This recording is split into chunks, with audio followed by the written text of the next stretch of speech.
నెల్లూరు జిల్లా దగదరతి జాతీయ రహదారిపై ఘోర రోడ్డు ప్రమాదం జరిగింది. ఆగి ఉన్న లారీని ఆర్టీసీ బస్సు వేగంగా వచ్చి ఢీకొంది.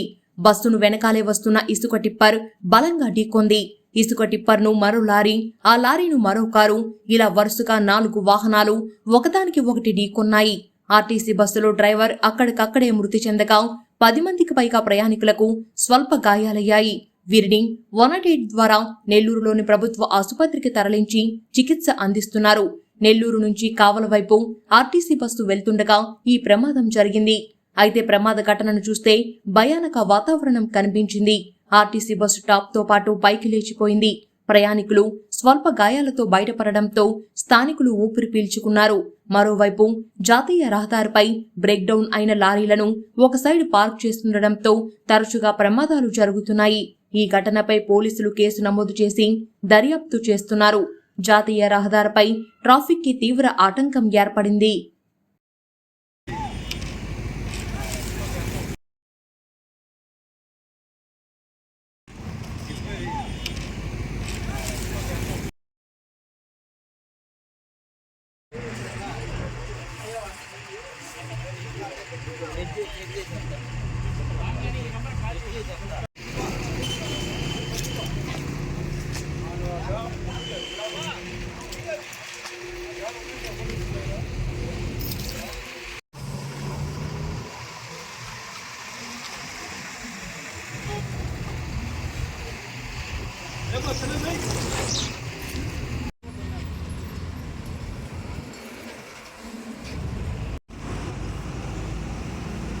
Nayak.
Nayak.